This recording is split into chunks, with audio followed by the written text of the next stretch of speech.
Hello, what's going on? Welcome to this edition of this is our first installment of a Torque watch along. So what we're going to do, we're going to take the footage from the Spartan Race San Luis Obispo race, and my friend Nic Maszk, who got third place at that race, is going to join me, and we're going to watch the race. And we're going to talk about the differences, like the different mindset that he had on the course, and just kind of talk about the race as a whole. So my friend Nic, he's right here. So I'm going to bring him on, and then we're going to start watching this race. Nic, what's up? How's it going, Rich?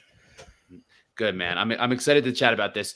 And yeah, so I watched this once, and I believe you watched it at least once as well. So I think it's gonna be fun to kind of rewatch this thing just to get your insight on it, because I'm gonna kind of save my final thoughts for everything, but it was cool. 100%. Yeah, I think the coverage of this race was super good, and I love how they use drone footage, and Spartan also has like real people with cameras running alongside the runners. I feel like it's a really special thing they do, because those dudes are working just as hard as the racers. So it gives you a really cool like perspective of the race. It does. I still think you kind of need to know what's going on a little bit to really absorb the coverage completely because of the rabbits, right? Because it's like, here's first place, here's fifth place, here's eighth place. And then it just kind of like moves back and forth. And like Megita's doing the best job he can of being like, here's Hunter McIntyre. And definitely. Like, here's he said your name okay. He had a little bit of a yeah, I was a few different people. I think I was Nic Maszk for a little bit. He was saying it like that. Yeah, he's trying to do the Z thing in there a little bit. Yeah, it's a tough one because, like, honestly, I don't even know the true pronunciation of my last name. I've always just told people it's, Maszk. Just ignore the Z. Like, he does a great job. He really lets you figure out, or tells you who the people are and kind of gives you a little background on them. But it is, when it jumps back and forth here and there, it is somewhat tough to follow at times. Well, yeah, but for the most part, this was pretty cool. So why don't we just kind of get into it, and we'll start talking about how this thing went. Absolutely. Let's start that. You're going to have to hit play. Yeah. So looking at it, I mean, the day looks beautiful. Oh, yeah. It's funny. The morning of the race was super cold, and I don't think a lot of people were prepared. But once the sun came up, it's exactly how it looks in the video right there. And yeah, it was super warm and really just perfect race conditions temperature wise. Now, people were saying like, oh, it's going to be cross country. Like, it was like, that's a negative. Yeah. But this start was a little bit more cross country than I even thought it was going to be. I mean, it funnels down in between the grapevines. Yeah. Sort of soon, but this first bend, I was like, oh my God, this is like cross country. Run to that tree and then go right. The start was a cross country course. And I think people, say that in a negative way, but like, this is a foot race. Spartan race has always been a foot race to an extent. So come to expect it a little bit. But this hairpin you're seeing right here, as the runners come around, when the ground changed to this mud, this was sort of the first decision everybody had to make, because the left side of the course was much better running, but the right side was a better angle. So you see there's only like 5 people who took the left at the end, me included. And I'm not sure if one was better than the other, but that was definitely the first like 50-50. So you're way back in like 20th here in the black shorts. Yeah, I'm pretty far back. That start was just so hot. I didn't really want to. You have your mouse cursor if you want to go over who you are. I can see you. I'm this guy right here. Yep. Yeah, I'm gonna be the one with the blonde hair. But yeah, and then with these overwalls here, like, yeah, it was a fast start, but between the terrain right there and then the walls, it really did settle into what I feel like is just an up-tempo Spartan pace pretty early. Because it looked like Hawk really, like, he took it from the first, like, 100 meters, right? 100%. Like, he made it his race, and he controlled everybody the first half mile for sure. And he probably, I mean, he was used to like a collegiate cross country start, because that was a lot like at this time last year, or wait, no, he's after cross country season, whatever. But he's off of a college cross country, and those starts are crazy, right? Like, absolutely. It's like everybody's going 450, 150 dudes across. Yeah, I've been in cross races where I was in like 30th, and I came through in like a 4:39 first mile. And you're just like, what are you going to do? Some people just take it out hotter than you do. And that's kind of what I think's happening here. So here's Mark Godet. Mark Godet takes the lead for the first time. There's so many lead changes. Yeah, Mark asserts himself really around 1,200 meters into the race, and kind of pulls everybody. And he's making it really honest here because you can see that lead pack. And he starts dragging everybody and starts stringing out that pack a little bit. It's still cool that there is a big pack here still, like. Yeah. And that's the depth. I think, and people said that coming in the race, that there's so much depth in this field. It's like, yeah. And a lot of these guys don't want to get dusted in the first mile and never have a chance to come back. So I think half those people are out of their comfort zone, but they have to do it. Yeah, I agree. That's a good point. And seeing Mark at this point of the race, I was surprised where his finish was. I just figured he didn't put himself where he needed to be, because when we were talking before the race, it was like, yeah, just, you got to be there. You have to be in this top 5. Mm-hmm. Are you, where are you at now? No, I'm in second. I just moved in second. I'm running with Hawk. Actually, I think I'm in first. Now you're in first. Here you are. And then right here, I'm talking to Hawk a little bit. And I'm just glad there's somebody here who's really willing to push the pace, because I don't feel out of my comfort zone anymore because there's someone else doing it, And right. I was hesitant to take the lead, but the longer the race went on and the terrain, you can just, if you look at it, it's just hard packed dirt. It just felt good to go fast. So I kind of tried to ignore pace, and I think a lot of guys did. And that's why there's so many lead changes. So people just wanted to just run the terrain despite whatever place they were in. And then I actually can't tell if that's Hawk or me in front right there, but we do a few position changes in this part. And yeah, you mentioned that. Yeah, I see you guys are pretty much neck and neck. Looks like Hawk has a little bit of a lead on you, but like the hard packer is not something that we would typically get in a Spartan race. Yeah. Like how you saw in the beginning where where it's split and it was mud in the middle.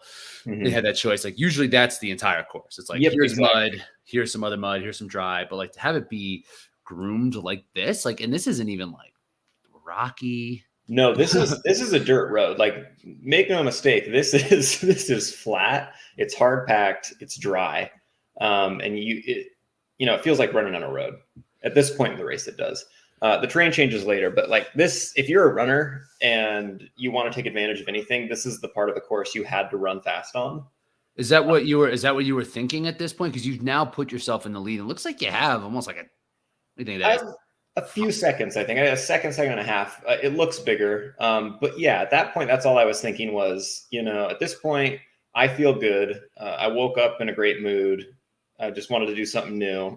So I was like, you know what? If I have to lead it, I have to lead it. But I'm going to string out, even if I know I'm not going to drop VJ here or any of the top guys. Like, I know they're going to keep their contact. But I felt like places 10 through 20 were going to have a really hard time. So if anything, I was doing at least the top pack a favor by getting people away. Yeah. I think that's fair. And sometimes you'll see people do that in like road racing tactics or something like that. It's like, let's just go out in 440 and then whoever's around, that's the race.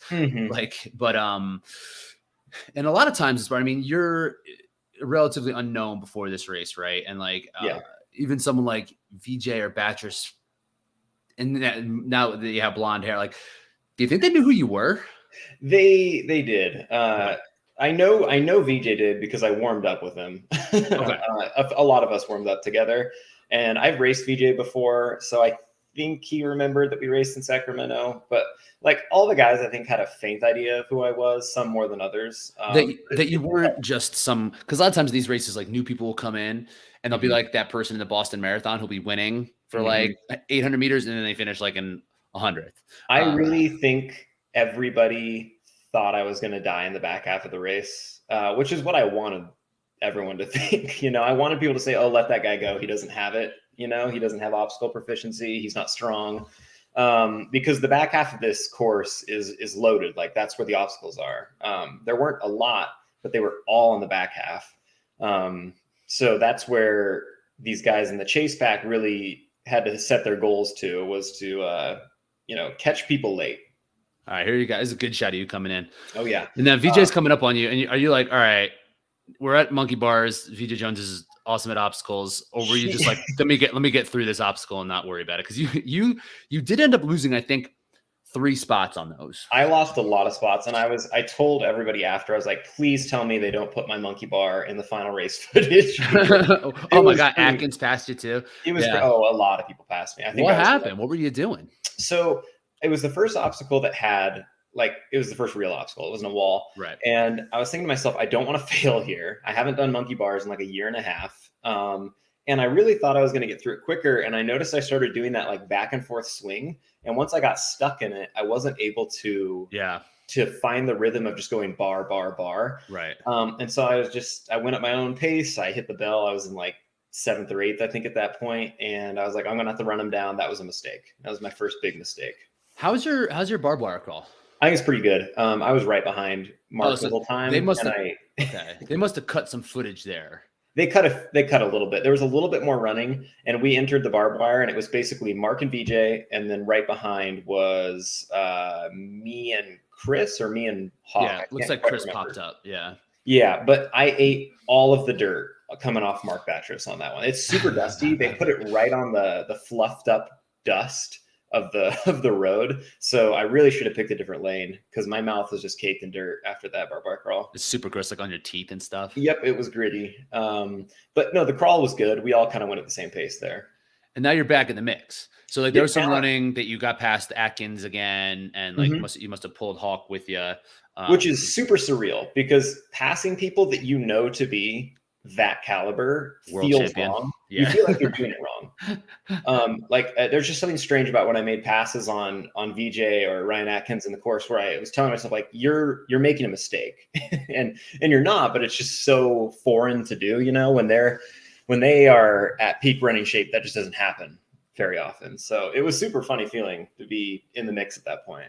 Well, yeah, and I was happy to see that you were doing those things, right, and not waiting around to have the race, to have them dictate your race. It's like, no, I know what I need to do here. The first 5K needs to be fast. Like, I need to take advantage. I can't wait for these obstacles. And it doesn't show it in the footage here. It doesn't show it good. But what they're missing is that Chris Brown took the lead out of the barbed wire crawl, or some time past it. And we moved from that packed dirt into this really like squishy grass, and it's kind of uneven. It's a little bumpier than it looks. And he just starts running hard. So it's kind of like the torch that Hawk started the race with, and then I tried to carry for a little bit. He takes it here and just pushes it even further. So it's almost like a relay race for the top 5, and we're all just trying to get separation from the rest of the field. And now Chris is definitely has access to the course beforehand. Like, we can see the map, and we can like do our best to see what's going to be like in terms of topography, and like how much space there's going to be in between obstacles. Be like, oh, this looks like it's going to be a good spot. We don't know what the ground is going to look like. Yeah. Where Chris probably does. So I'm sure he had that part circled on his, he's like, I'm going here, because like when we saw him in Asheville, he took it from the jump, but here he kind of waited around. Right. And he was like, all right. And it seemed like he had a specific spot where he wanted to go, because his move was pretty definitive. There he is. Look at him go. That's me. Yeah. I'm trying to run down anybody at this point. You're in third, it looks like. I was going pretty hard to stay there. I really thought on these roads, I was always going to be able to run people down. And it was just hard to maintain here. And I'm just trying to catch VJ at this point and go shoulder to shoulder so that we can run Chris down. You're pulling him in a little bit.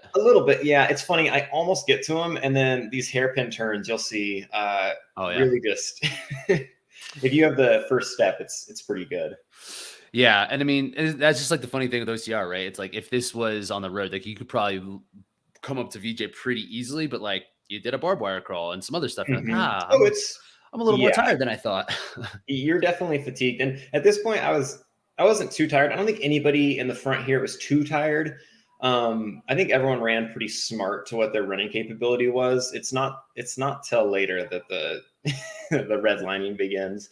We're still in the first 5K. It's just about, looks like we're coming up to 5K, or we're coming up onto the Helix right here, which is right about where that obstacle's at. And this hairpin right here, I tried to make this pass, and he has that first step there, and I just, but I feel like the terrain has stayed more or less the same as this hard packed dirt through here. The whole layout of the first 5K just, it felt like cross country. So here we are in Helix.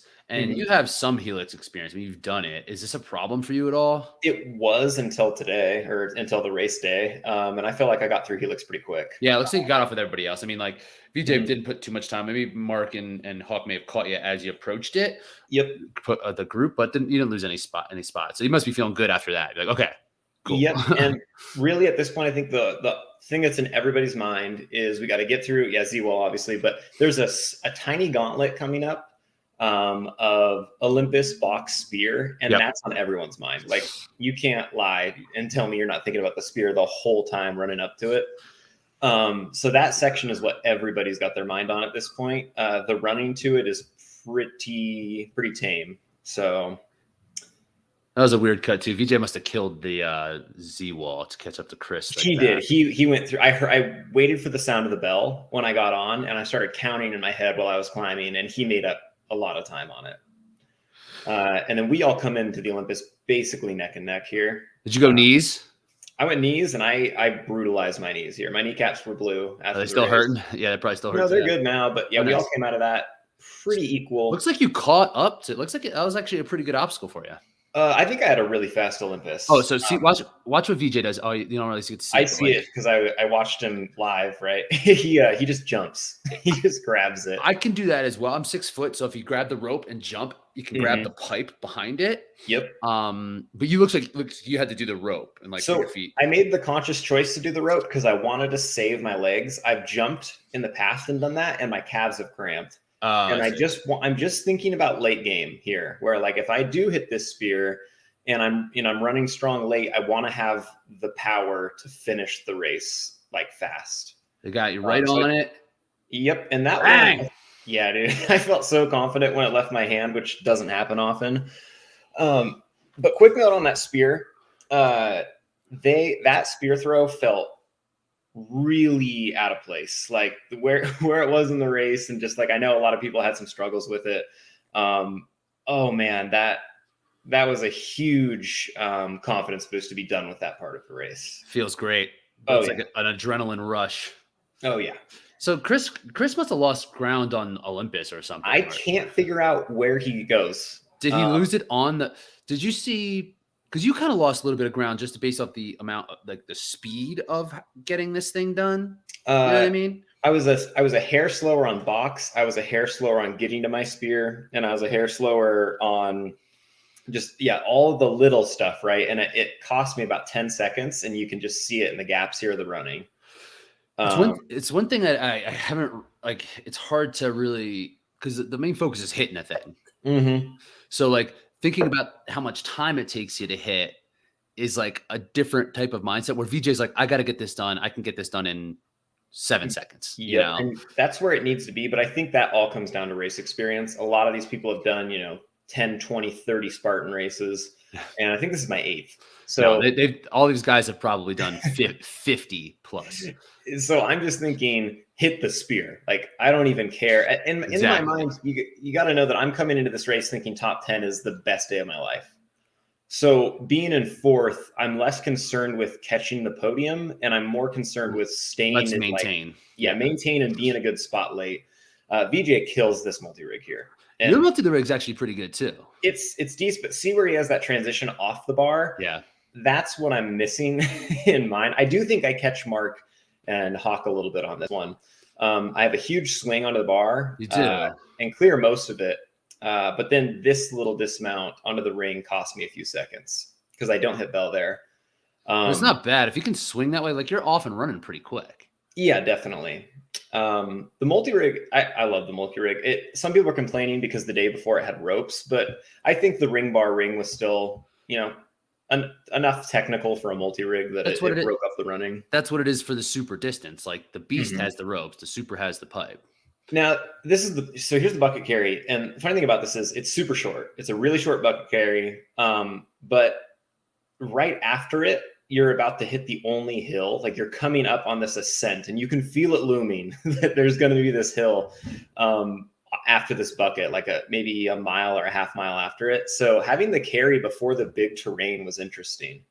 Do you think, were you conserving? I think like, we'll see what Batchers does in a minute, but were you conserving here? Were you like, let's just get through this? Or were you like, let me just not lose space? What are your thoughts on that? Completely honest, it was fear. I dropped the bucket right when Atkins picks his up, and I saw him and I looked at his eyes and I went, that guy is behind me. He's going to get me. I was just running scared for a lot of this section. because I had really good talent in front of me. I had really good talent behind me. And it was just this like mixture of like, fear and excitement that like I'm in the mix right now. And it's still, the trails here are so fun to run. This is like my favorite terrain to run on. These just like single track hard packed dirt. So I'm having a this looks blast great. This looks through amazing. this section here. You almost forget it's a race. Like you kind of zone into this like really hard effort and you love what you're doing. And so, yeah, that part of the race was fun. And that's the best part about Spartan, right? There are those moments that take you out of the actual competition and you're like, wow, this is amazing of what I'm getting to do. Yep. But at the same time, it's like, you got to race. Yeah, I love California Spartans. I'm starting to realize like any Spartan race in California I've done, I love. So maybe I should just race there more often. Yeah. Bender's cool. You see a lot of the pros go over with their bodies kind of like a bar there. I haven't quite figured that one out yet, but you can see the steepness starting to come. And what's really cool about the race here, Mark pushes here and makes this huge move, but the cool thing is they put Stairway to Sparta right at the top of the hill. So when you got to the top of the obstacle, you could look back on each side and kind of see where everything was. That's cool. So I think that was a really good idea on Spartan's part for obstacle placement, was just putting this really tall obstacle on the tall hill. They will do that. Like it's usually at the top of some, like in Tahoe, it has been at the top of the second ascent. That's cool. And it's just like, holy shit. It's like the highest that you're going to be. Yeah. So like if for like age groupers or not age groupers, for open waivers, they're like up there and you can like be like, wow, this is actually amazing. Yeah, for sure. This hill was a killer. It hurt. Like this is the first time I think, at least for me, where I felt extreme race fatigue. Yeah, you looked like it there. I was uncertain about what to do. Yeah, I was pained for the opening, but I knew I was going to have to. And I think a lot of people were. Mark makes it look easy, but he's probably one of the best runners in the sport. So I'm not mad that he looks flawless there. It was definitely his plan too. Yeah, he knew. So he's like, I have to push as hard as I possibly can here.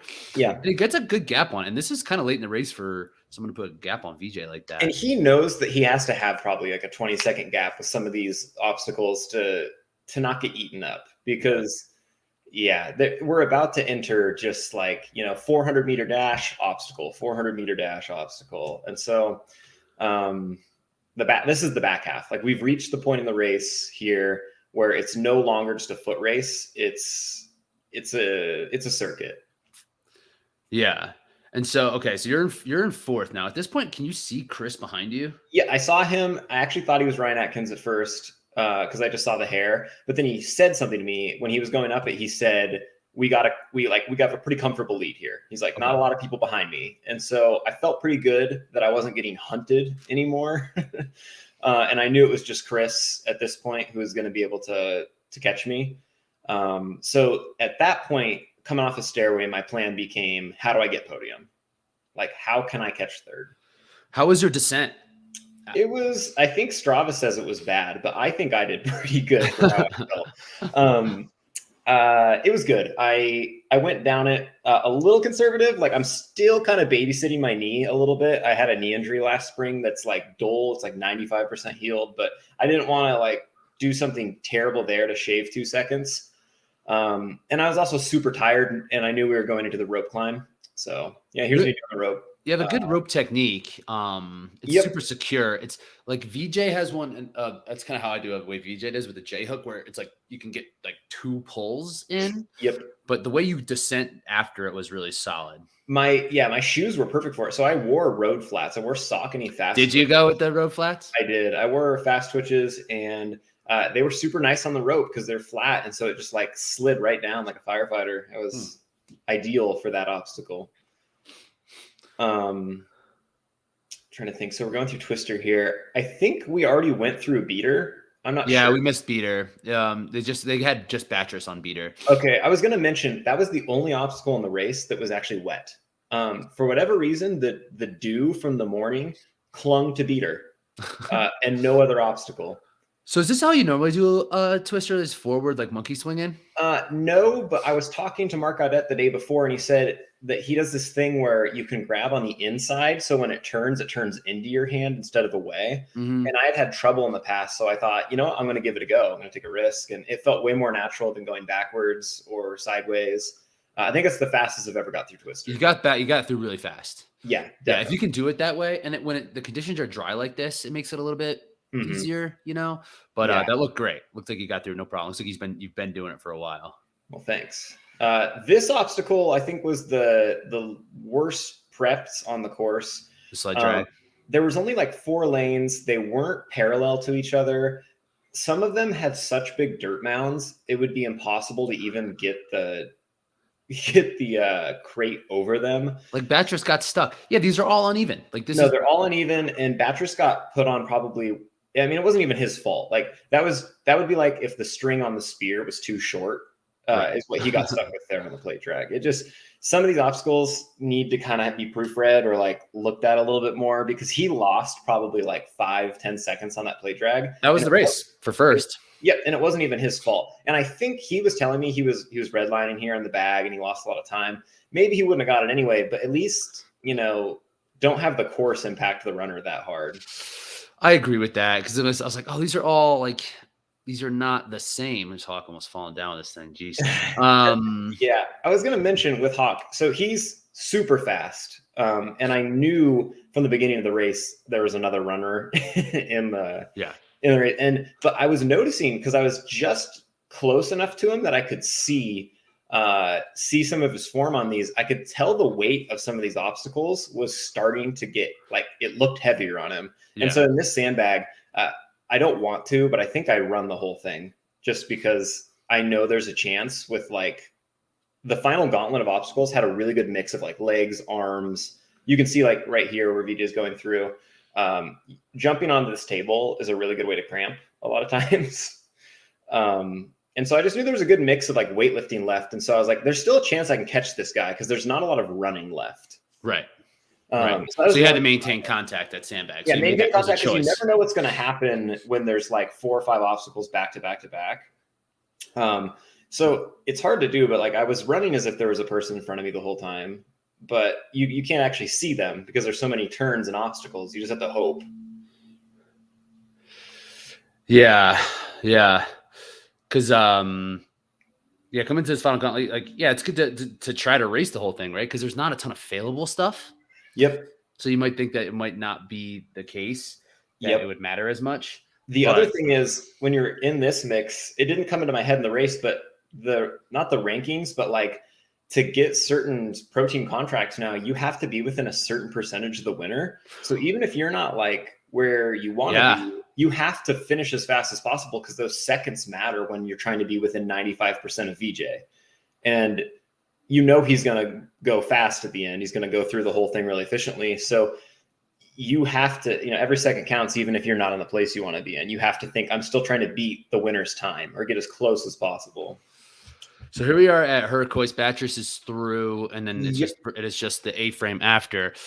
And this is like, Hawk is barely moving this thing. And there's a bit of a gap still between you and him. So this is obviously the race right here. Hawk has me dead in the water if he gets this thing up as fast as VJ or Batrus does. But the weight difference here is, I think, one of the biggest factors is that, he weighs probably 25 pounds less than I do. You think that much? What are you weighing right now? I think he told me I weigh 155. Okay. And so I'm pulling this up very inefficiently. You can see my form is super bad. It was like almost like your foot up there was almost just kind of a way to like drop yourself down. You weren't really using the weight, but you got it up. You were moving fast. And at this point, it's not even technique. I was just thinking to myself, win, like in my head, win this race right here, win the battle. And coming up over this A-frame, I knew I could get the first flip, and I thought I had a lot more gap on Hawk at this point. I hated that they cut it here. I know, it's a bad cut. And then he rolls like right next to me, and I just realize it's going to be whoever gets the ground first. And so I just leap right here. The epic jump. Because he wasn't ready for that jump. I don't think so. Yeah. I think he thought after he got next to me, we were both going to descend it, like reverse crab walk. Yeah. And I had planned for days. I was like, if it gets to the A-frame, I'm jumping. So, and yeah, like we talked about that. You're like, you think you can jump from the bar? I was like, I don't know. Do you think you could have jumped from the bar? The bar, that would have been. I would have jumped from anywhere if I had to in that. And like you can see 1 second, and ideally I don't have to do it there on the A-frame. My monkey bar was probably like 5 of those. Like the cool thing about OCR is you can look at the results like this afterwards and say, oh, I was only this many, seconds behind somebody, and realize with 20 obstacles, if you're like 2 seconds off on each of them, that's 40 seconds. Yeah. And so to be 1 second apart from another person Insane. is just, it's crazy. Stress the whole time. So yeah, because do you think you could fit so after we talked about the A-frame, like the double flip, the way I go is how Hawk goes. Like Hawk just dove himself over and started rolling. That's kind of how I do it too. It gets to a point where you need to kind of get off and you're a little bit more disoriented. Yeah. But the double flip, I think you'd have to crab walk at least to the bar. You do. And then kind of like trust to dive yourself over again, which I think would have probably been slower than what you did. I think it actually would have been. I think I could have been faster if I would have known that the jump was coming when it did. Like I could have flipped, taken 1 step and jumped the rung higher, and it wouldn't have mattered. But yeah, I think the jump is faster. It's just like, do you want to land and risk, whatever's going to happen? In this scenario where it's the last thing, like if this was at mile 3, like you're not doing that. You don't do it. But it's like, let me get over this line. This is literally the last thing. There was no fire here, right? There was no fire. I was ready for there to be a fire. Not in California. Not allowed. It doesn't really change anything. You just fast step it. No, it changes nothing. Yeah. It's more for optics. It just looks kind of cool. Definitely. I was going to say it's strange. The one issue I have with the ending there is that when Spartan puts obstacles that are really slow at the finish of a race, it makes it really hard to like kick. If like, how at the end of a race, that's what you do. You make a strong push, you leave everything out there. But with it being super slow obstacles like Hercules into this A-frame, you can't really do that. So you have to make your kick or your push before them. Mm-hmm. And I don't know. Did you do that? Like, did you do that on your sandbag? Do you think the that's sandbag where is your where I kick think, was? Yeah, sandbag was everything for sure. Because that is the thing. That's like, it would have been great if there was like 250 meters after the Hercules for you and Hawk. Man. Fucking race. I think Mark is such a strong runner. In this race, it wouldn't have mattered, but it would be so cool to have. Every time I'm running and I think about racing and I start visualizing it, I think about having Hercules and then just a 400 meter. Be amazing. Flat to the fire. It would be so cool. Even take that, that first 5K of the race that's super fast and flat, and just kind of reverse it. Have the first half of the race be super obstacle heavy and gauntlets and just one after the other. And then now you have the running. Yeah, I agree. People aren't as fresh. Yeah, I agree. I think that would level the playing field just as much, because people in this sport, they just hate fast runners. They just want fast runners not to do well. I think it's true. It's super funny that if you can get lost reading comments after races like this, like you can go into the results page of Spartan or like OCR Report or anyone who talks about it. And if you go to the comments, there's a lot of toxic conversations going on.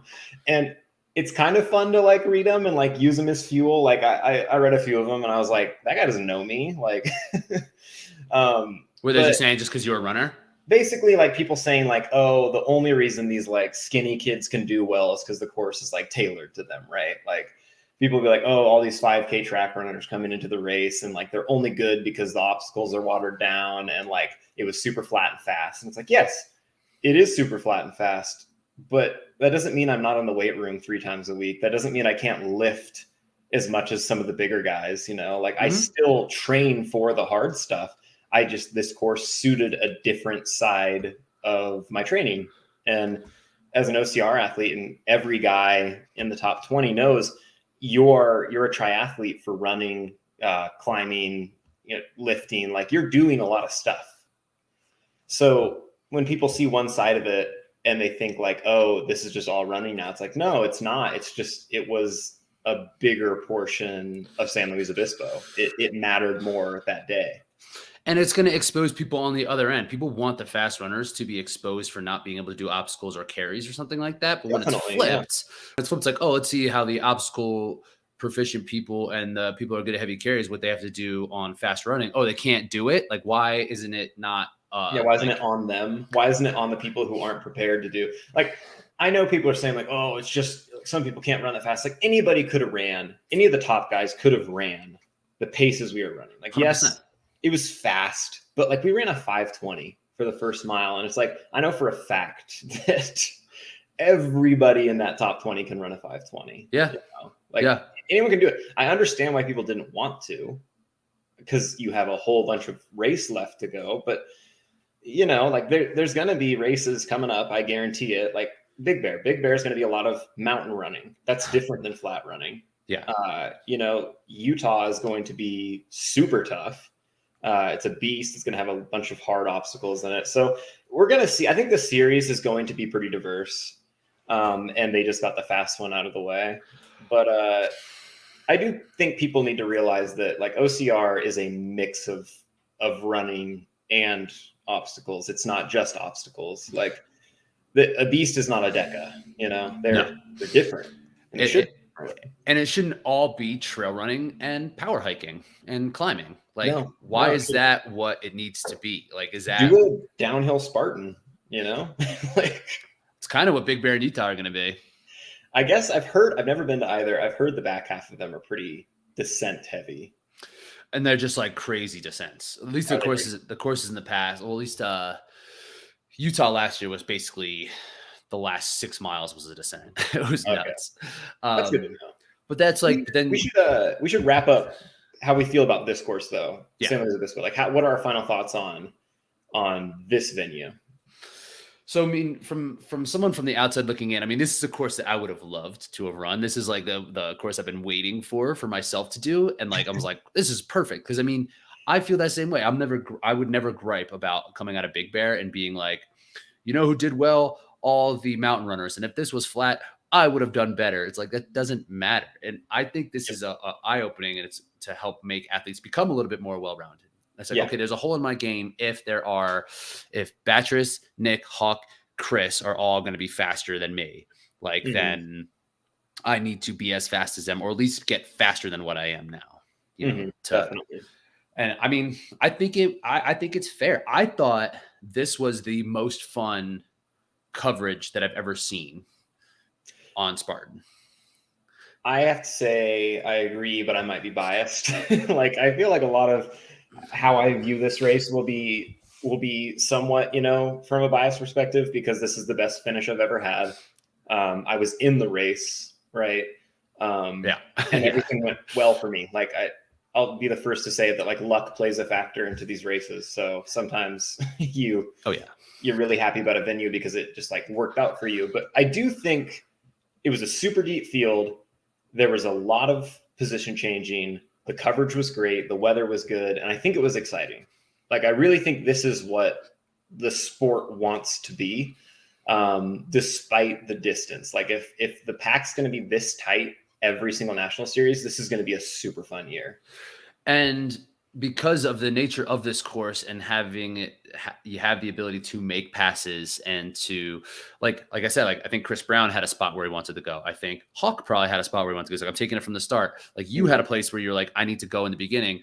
Batris obviously had a spot. So there's like places that you could really kind of capitalize on. Or if it's like West Virginia, it's like, well, we're single track for 2.5 miles. Yep. It's like, I just need to survive this and get in my place. And, or like the race gets so stretched out that there's no movement in the back because people are just dead. Where it wasn't like that for this. And I'm a little biased too, because I really enjoyed watching you. And I thought it was really fun for me to to know what was coming and to see it in this. But yeah, so I'm also probably a little biased, but I really thought this was awesome because I think at the end, Hammond mentioned something to VJ in that interview that like, he said like 4 lead changes, but I think that like, so Hawk was in the lead. Gaudette was in the lead. Hawk was in the lead, and then Gaudette took it from Hawk. Then Hawk took it back. Then you took it. Yep. And then VJ took it. and then from us, and then Chris took it from BJ.